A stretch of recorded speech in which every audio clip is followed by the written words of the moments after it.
మధ్యలో బిర్యానీ నుంచి పలావ్కి అయితే షిఫ్ట్ అయ్యామన్నమాట. పలావ్ అయితే ఇంకా ఈజీ అనిపిస్తుంది నాకు బిర్యానీ కంటే. ఈరోజు అయితే కొంచెం స్పెషల్గా గోంగూర పలావ్ చేద్దామని అయితే డిసైడ్ అయ్యాను.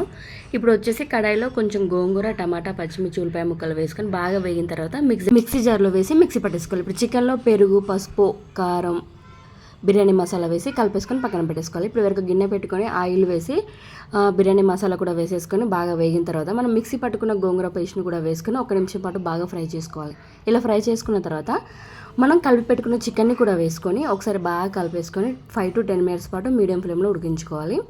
10 minutes తర్వాత చూడండి మనకి ఆయిల్ అంతా ఈ విధంగా సపరేట్ అయిపోయిందిగా. ఇప్పుడు 1 టేబుల్ స్పూన్ వరకు గరం మసాలా కూడా వేసుకొని పైన కొంచెం కొత్తిమీర వేసుకొని మరొకసారి కలిపేసుకున్న తర్వాత మనం 2 గ్లాస్ రైస్కి 3 గ్లాస్ వరకు వాటర్ అయితే పోసేసుకోవాలి.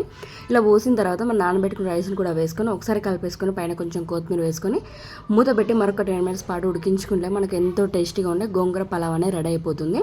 టేస్ట్ మాత్రం చాలా బాగుంది. నాకు బిర్యానీ కంటే పలావ్ చేయడం చాలా సింపుల్ అనిపిస్తుంది కాబట్టి నేను ఈ మధ్యన పలావ్కి అయితే షిఫ్ట్ అయ్యామన్నమాట. వీడిని వస్తే లైక్, షేర్, సబ్స్క్రైబ్.